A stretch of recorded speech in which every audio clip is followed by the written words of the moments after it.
Hi friends, எல்லோரும் எப்படி இருக்கீங்க? நல்லா இருக்கீங்களாப்பா? ஆமாங்க, இங்கே பாருங்கள், காலையில் லைட்டாக வெயில் அடிக்குது.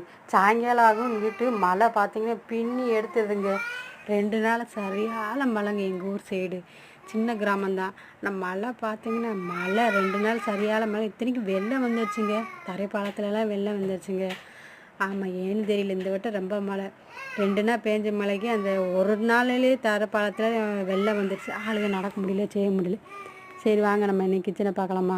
இன்றைக்கி கிச்சனில் என்னென்னு பார்த்தீங்கன்னா, காலையில் கொஞ்சம் வேலைகள் நிறையா இருந்துச்சு.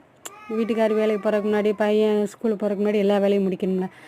அதனால் இங்கிட்டு மழை பெஞ்சாத்தையும் கரண்ட் வேறு போயிடுது. கரண்ட்டு போனாத்தான் வரதுக்கு 1 மணி நேரம் 2 மணி நேரம் ஆகுது. அதுவும் சாயங்காலம் அந்த ஒரு இடி விழுதுங்களையும் கரண்ட்டு போயிடுதுங்க. கரண்ட்டு போகிறது நல்லது தான். இத்தனை மழையிலையும் இடியிலையும் கரண்ட் வச்சுக்கிட்டு இருக்க முடியாதுல்ல. சரி வாங்க, ஒரு சைடு சாம்பார் வச்சுட்டு கோஸ் கொஞ்சம் வச்சுருக்கேன். சிங்கில் பாருங்கள் அப்படியே கிடக்கு பாத்திரம். கரண்ட்டு போகிறதுக்கு முன்னாடி மாவை வேறு ஆட்டி வச்சுக்கிறோம். சோறு கூட சமைச்சிடலாம். குழம்பு வைக்கிறது, என்ன குழம்புன்னு வைக்கிறது தெரியல. அதுக்காக மாவை ஆட்டியாச்சு.